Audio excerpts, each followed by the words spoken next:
Imagine someone hands you like a document and it's incredibly dense, it's heavily footnoted, and it makes this impossible claim. Right. A really bold claim. Exactly. It states that it possesses the exact municipal hospital, the specific bureaucratic identification number, and the literal geopolitical career arc of the central antagonist of the biblical apocalypse.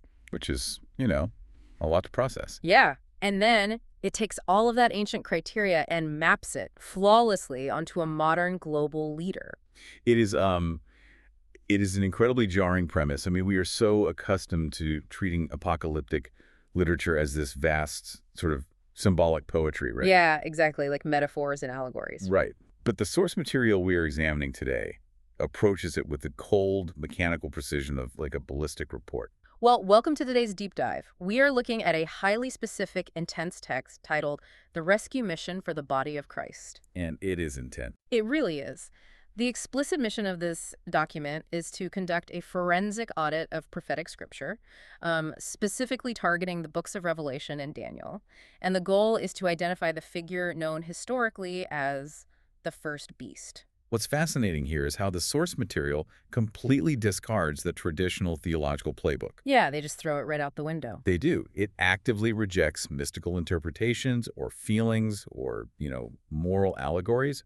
The authors argue that mainstream interpretations have severely muddied the waters. So they're taking a completely literal approach then. Exactly. Yep. They treat biblical prophecy as a literal identification protocol.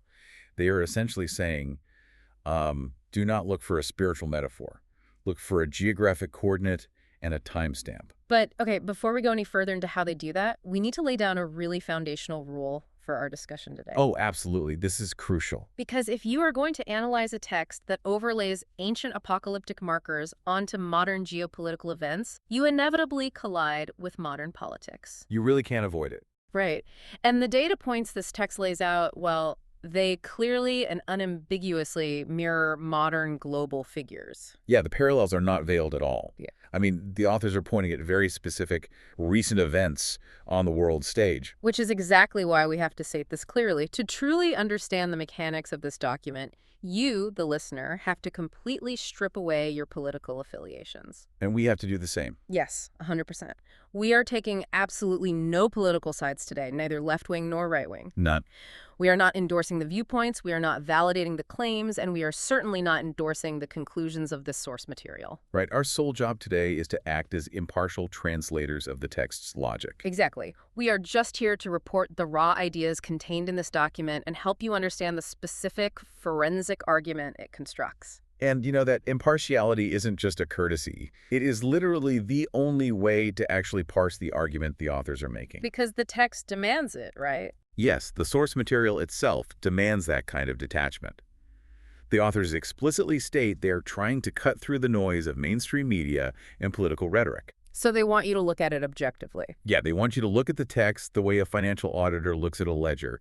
They aren't asking if you like the individual in question. Right. They are asking, does the timeline fit? Does the math add up? Does the historical trajectory align with the ancient text? So you might be asking, why spend time analyzing a forensic audit of the book of Revelation? It's a fair question. It is. Because regardless of what you believe religiously or how you vote politically, understanding how highly specific ancient texts are being used to process and interpret the highest levels of global power is a fascinating exercise in critical thinking. It really is. It reveals the deep, often hidden frameworks people use to make sense of a chaotic modern world. It forces you to analyze pattern recognition.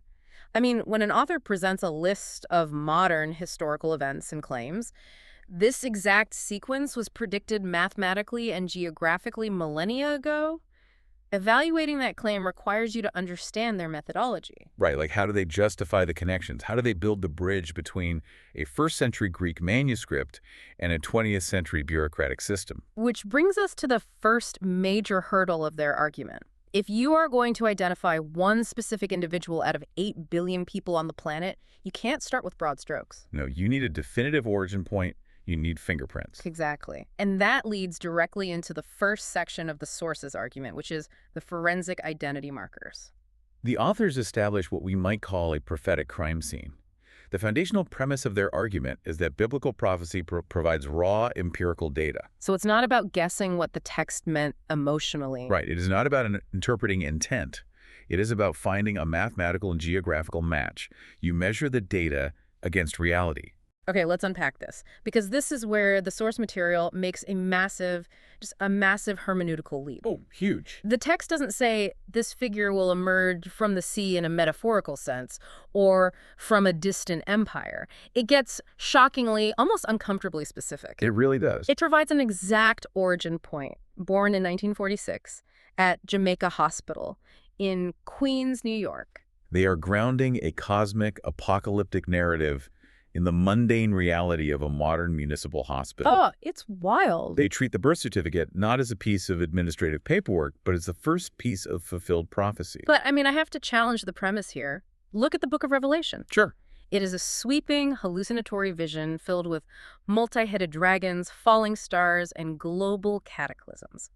From a purely analytical standpoint, isn't it absurd to take a text of that magnitude and try to pin it to a hyper-specific mid-20th century borough of New York City? Well, yes. Because detectives working a cold case don't start by guessing the exact street corner a suspect was born on. They start with broad profiles. It seems absurd if you view prophecy as broad poetry, sure. But the authors are operating under a different historical precedent. Okay, what precedent? They would argue that the most critical biblical prophecies have always been hyper-local. Think about the prophecy of the Messiah's birth in Micah 5.2. Oh, right. It didn't just say he will be born in the Middle East, it specified Bethlehem, which was a tiny, insignificant village. The authors are applying that exact same logic here. So they're saying the extreme detail is the point. Yes, they argue that if prophecy were vague, anyone could fit the profile. By tying the origin to a specific hospital in Queens in the year 1946, they are explicitly narrowing the funnel of probability. Oh, I see. They are eliminating 99.999% of the human population right out of the gate. So they're essentially saying the specificity isn't a bug. It's the defining feature of the evidence. Precisely. They are establishing a localized anchor. But the geography and the year are really only the static background. Right, the setup. Yeah. To truly lock in the identity, the text moves from the geographic origin into the bureaucratic reality of 1946 America. They look for a numerical fingerprint. And this is where the text dives into the Social Security system. The source material outlines a very specific numbering sequence for this individual. It does. It cites a Social Security sequence beginning with 050134 combined with a specific 4-digit serial number. And they don't just present the numbers, they apply a very specific mathematical analysis to them. Right. They argue that the bureaucracy of the mid-20th century United States unknowingly assigned a prophetic barcode to this individual. But how does the math actually work? Because, I mean, at first glance, 050 and 134 don't immediately scream ancient prophecy. Right, and this is where you have to understand the specific mechanism the authors are using. They aren't just adding the numbers in a straight line. Like, just straight across? No. The text claims that because these specific numbers are low enough, they can be subjected to a cross-sectional addition formula. Instead of adding the digits within their own sections, like 0 plus 5 plus 0, the author's methodology involves taking the first digit of the area number, the first digit of the group number, and a specific digit from the serial number, and adding them across the sequence. So it's not a simple sum, it's an algorithmic extraction. Exactly. The author's formula takes the 0 and the 5 from the first section, pairs it with the 1 from the second section. So 0 plus 5 plus 1 equals 6. Okay, that's 1/6. Then they take the remaining 3 and 4, subtract the chronological issuance marker, and again arrive at 6. Wow. Right. By applying this specific cross-addition across the 3 sections of the bureaucratic number, the sum of each calculation equals exactly 6. 6, 6. Okay, I have to jump in here, because that sounds heavily engineered. Oh, absolutely. If I take my own phone number, my zip code, and my license plate, and I apply enough cross-addition and subtraction, I can eventually make it equal whatever number I want. Right, the math can be manipulated. Isn't this just the Texas sharpshooter fallacy? You fire a bunch of numbers at the side of a barn, and then you paint a bullseye around the ones that add up to 6666. That is the natural, logical pushback, and it absolutely resembles the Texas sharpshooter fallacy. But the authors actually anticipate that criticism. They do? How do they defend it? Their defense relies on the convergence of context. They argue that you cannot look at the math in a vacuum. Meaning what, exactly? The specific sequence of 0 0 1 3 4 was genuinely the geographical block assigned to New York State during that exact era. Oh, interesting. Yeah. The author's argument is that this localized mathematical anomaly, the fact that this specific sequence issued in this specific year allows for this exact cross-sectional extraction. Well, that's the whole point. Because it lines up perfectly with the location. Yes. They argue that the municipal hospital, the timeline of 1946, and the federal government's geographical numbering system all aligned perfectly. It is the stacking of these hyper-specific variables that they claim rules out random chance. They are saying the institutional systems of the modern world unknowingly collaborated to fulfill the ancient text. That is the exact premise. Yeah. Yeah. The geography, the timeline, and the bureaucratic math form an immovable, static foundation. But, as the text quickly acknowledges, where you were born and what your tax identification number is does not make you a global figure of prophetic significance. No, it just makes you a citizen with some weird math attached to your SSN. Exactly. Birth and math are static.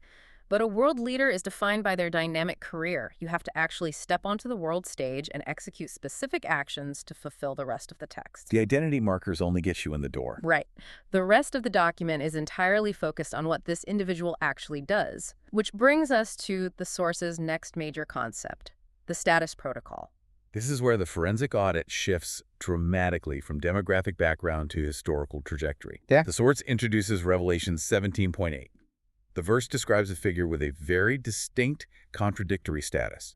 The ancient text describes a leader who was, is not, and yet is. Was, is not, and yet is. That sounds like a riddle. It does. How does the source material translate that into modern geopolitical terms? They treat it as a literal three-part career arc.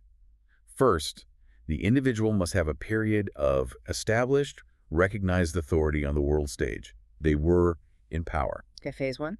Second, there must be a sudden, definitive removal from that authority, a period where they are not in power, where they're stripped of their title and their operational capacity. Phase two. And third, there must be a triumphant, seemingly impossible return to the apex of power, the yet are. Here's where it gets really interesting. Let's take a step back and look at the modern geopolitical landscape. Think about the historical rarity of non-consecutive leadership at the highest levels of global power. It's incredibly rare. It is. If we look at modern democracies or even complex global autocracies, the institutional friction against a deposed leader returning is just staggering. It is phenomenally difficult. I mean, you have to consider the sheer weight of institutional inertia. Right. Once the machinery of global power ejects a leader, the entire establishment rapidly reorganizes to prevent their return. The vacuum is immediately filled. Because nature abhors a vacuum. Exactly. New alliances are forged, the previous leader's apparatus is systematically dismantled, and the financial and political systems heavily favor the new status quo. Right, the immune system of the establishment basically kicks in. That's a great way to put it. The energy and influence required to break back into that system, to force the global machinery to accept you again, to reverse an absolute is back into a definitive is, well, it defies standard political gravity. Yeah, they usually just fade away.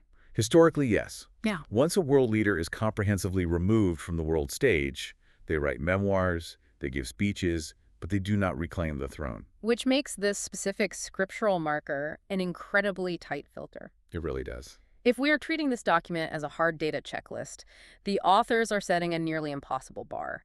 You aren't just looking for someone born in Queens in 1946 with a mathematically anomalous Social Security sequence. You are looking for that specific person to achieve the pinnacle of global power, lose it entirely in front of the world, and then somehow fight through all of that institutional friction to take it back. And this is where the author's methodology shines in its simplicity.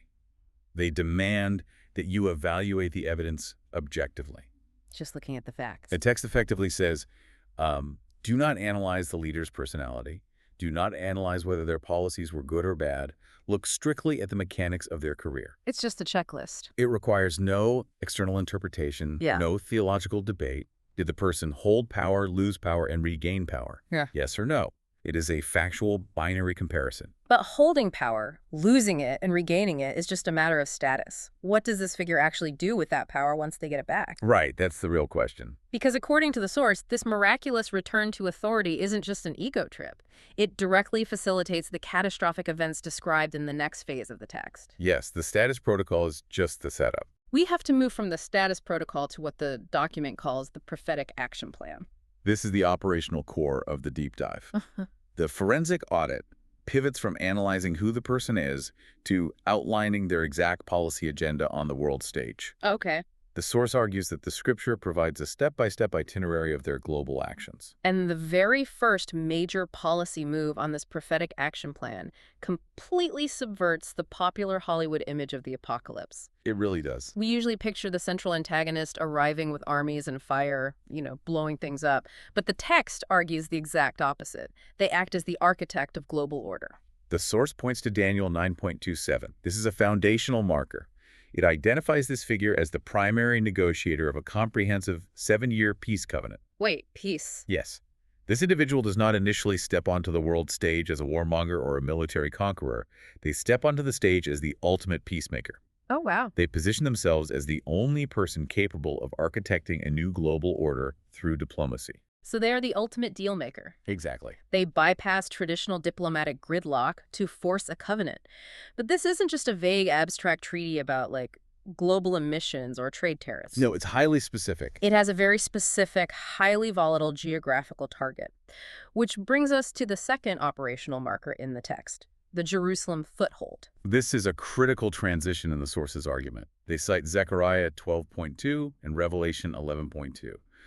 The ancient text of Zechariah describes Jerusalem as a cup of trembling, or a burdensome stone for all people. A burdensome stone. Yes, it predicts that the entire world will be consumed by the administrative and physical status of this specific city. But how does the source translate an ancient concept like a burdensome stone into modern action? What does this global dealmaker actually do? The text explicitly identifies this marker as the tangible administrative relocation of an embassy to Jerusalem. Okay, I want to pause here because we really need to explain the mechanism of this connection. Why an embassy? It's a good question. If you're a global dictator, why not build a military base? Why is a diplomatic building the fulfillment of the prophecy? Because an embassy represents something much deeper than military force. It represents recognized legal sovereignty. Ah. In international law, an embassy is the ultimate validation of territorial ownership. The source argues that the ancient Hebrew prophecy isn't about troops marching into the city. It is about the diplomatic recognition of the real estate. So it's about validating the claim. Exactly. By orchestrating the relocation of an embassy, this figure essentially forces the international community to deal with the physical reality of Jerusalem. It translates ancient siege warfare into modern diplomatic bureaucracy. That's fascinating. Right. The move establishes a definitive, undeniable presence in the Holy City, fulfilling the requirements of the text without firing a single shot. Okay, that makes logical sense within the framework of modern geopolitics. It's a slow, administrative, highly technical maneuvering of international law. Yeah. But then, right after establishing this bureaucratic foothold, the source material takes a massive, violent turn. We move from the slow grind of diplomacy to something incredibly sudden. The third marker, the clinical survival. We are looking at Revelation 13.3 here. This is arguably the most striking and visceral operational marker the source presents. Okay, lay it out for us. The ancient text states that one of the heads of the beast was wounded to death, and his deadly wound was healed. And all the world wondered after the beast. And the source is hyper-focused on the adjectives surrounding this event.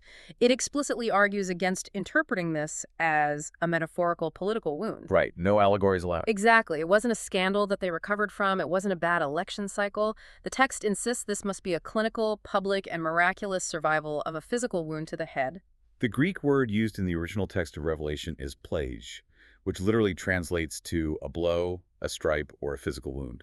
The authors lean heavily into this literalism. They really want you to take it literally. Yes.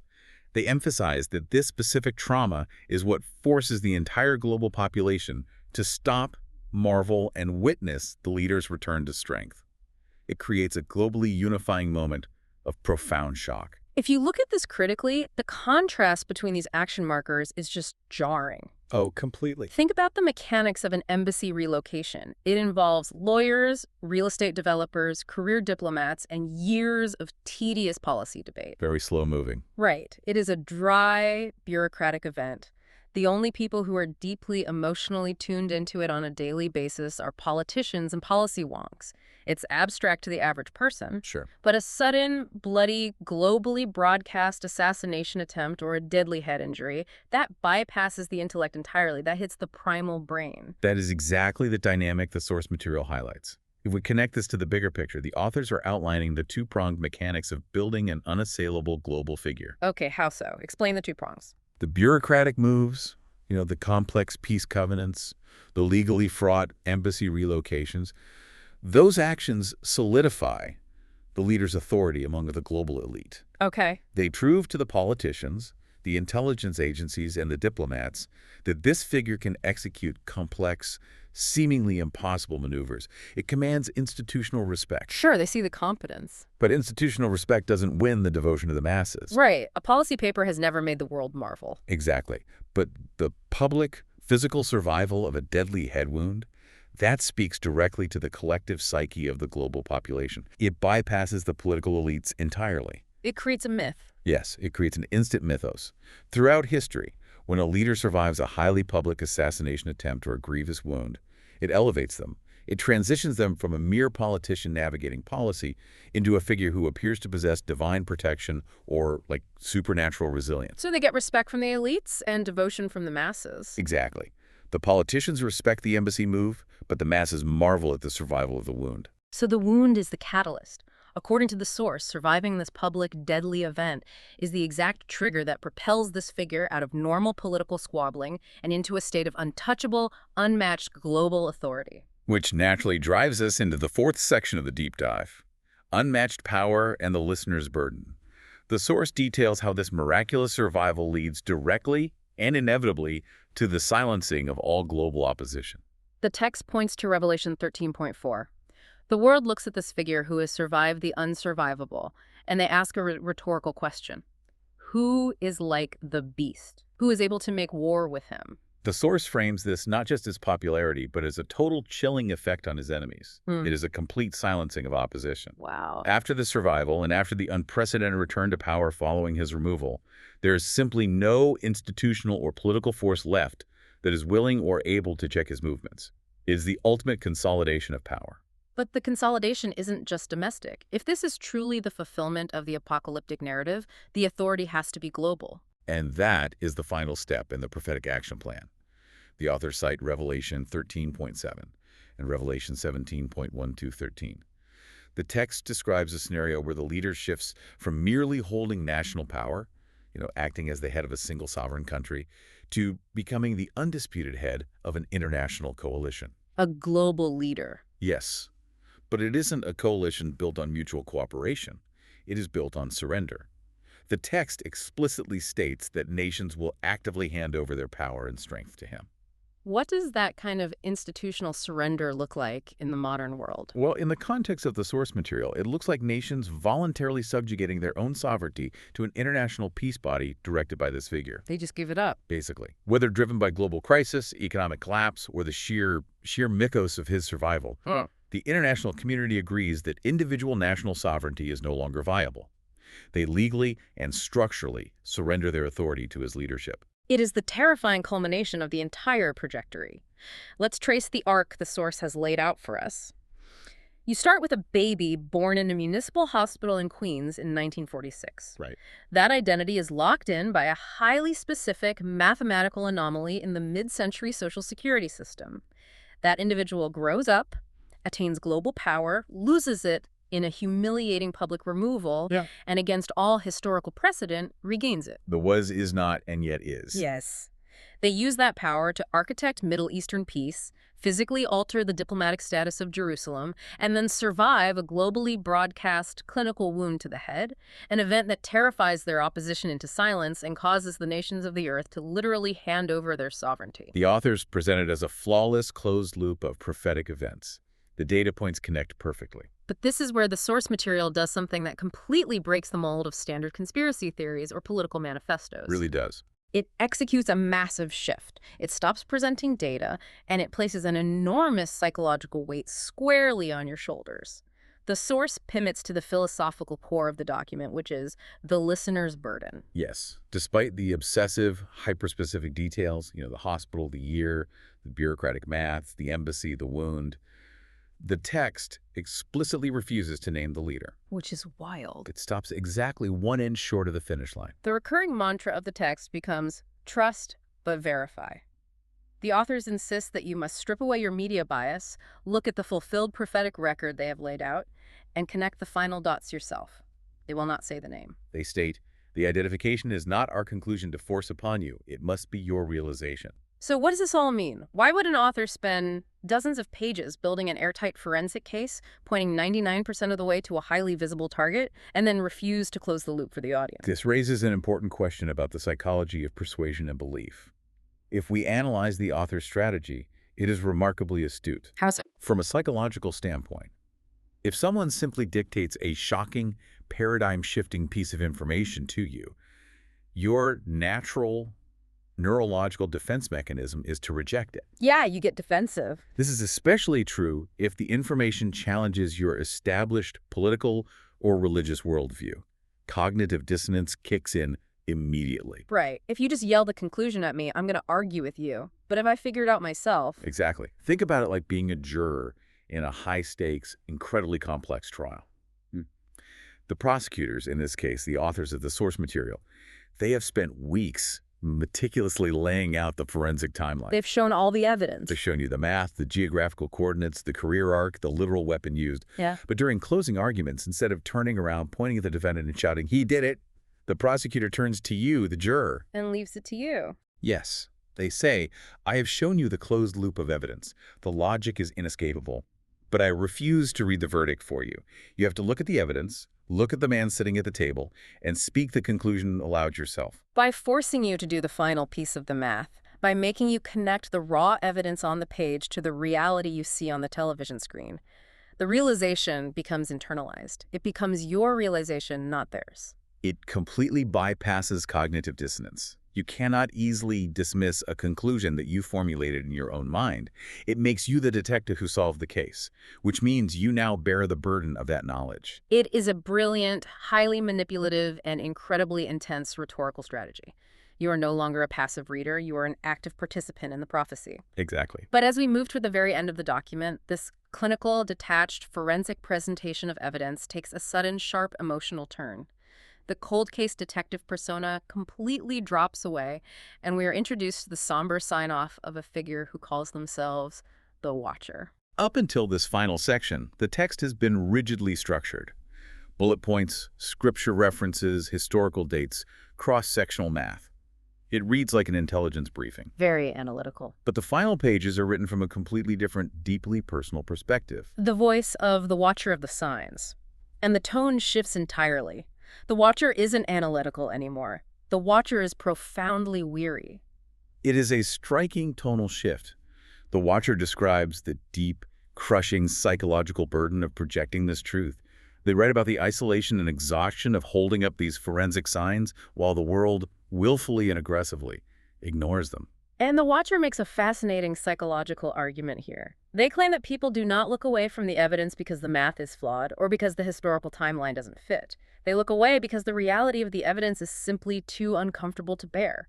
The Watcher argues that human beings have an infinite capacity for denial when faced with existential dread. Which makes sense. Admitting that the mathematical and geopolitical markers align perfectly means admitting that we are actively living in the final chapters of the history written by the author. The end of the world, basically. It means acknowledging that the modern world is fundamentally coming to an end. It is far easier psychologically to pretend that data is just a coincidence than to accept what the alignment actually signifies. It's the ultimate form of willful blindness. If acknowledging the truth destroys your paradigm, you will choose to ignore the truth. Yes. And what I find so compelling about this document is how it ends. It doesn't conclude with a call to arms. There is no link to a political rally, no demand for a protest, no instructions on how to fight back against this global system. There's no political solution offered because, within the framework of the text, the events are predestined. You cannot vote against prophecy. Exactly. So instead of a political manifesto, the document concludes with a quiet, devastatingly simple recitation of the Lord's Prayer. Our Father, who art in heaven. It is a complete surrender of the burden. The watcher is effectively saying, I have sounded the alarm. I have shown you the data. I am not here to convince you anymore. The responsibility now rests solely on your shoulders. Wow. And the text simply fades out with a final blessing. Glory be to God the Father, and praise Jesus Christ the Son. It leaves you standing alone in the room with the evidence, holding the weight of the realization. We've covered massive ground today. We really have. We've walked through the hyperspecific origins in a 1946 Queens hospital, the complex algorithmic extraction of a mid-century Social Security number, the staggering institutional friction of a deposed leader returning to power. All of it. We've analyzed the diplomatic mechanics of Middle Eastern peace covenants and Jerusalem embassies, the visceral mythos-building survival of a deadly head wound, and the psychological mastery of the listener's burden. We've translated the raw logic of an incredibly complex forensic audit. But before we sign off, I want to present a final thought for you to mull over as you step back into your normal routine. It builds on the watcher's final complaint, but it speaks to a much broader reality about how we consume information in the modern age. What is the thought? If the listener's burden is truly to look at raw evidence without bias, what if the most terrifying aspect of analyzing a prophetic match isn't the geopolitical events themselves? Okay. What if the real horror isn't the embassy moving or the negotiation of a global covenant or even the violent consolidation of global power? What if the most terrifying thing this document reveals is the realization of how easily and how thoroughly human beings can be conditioned to look away from raw data right in front of their faces, simply because accepting that data makes them uncomfortable? If the patterns align flawlessly, but the entire society agrees to call it a coincidence because the alternative is too frightening to acknowledge, the reality of the pattern doesn't change. We just lose our ability to prepare for it. The reality doesn't change just because we refuse to look at it. The data remains the data. Thank you for joining us on this deep dive into the complex, uncomfortable, and meticulously constructed arguments of prophetic analysis. Keep your eyes open, question the narratives you are handed, and most importantly, never be afraid to look at the raw data for yourself.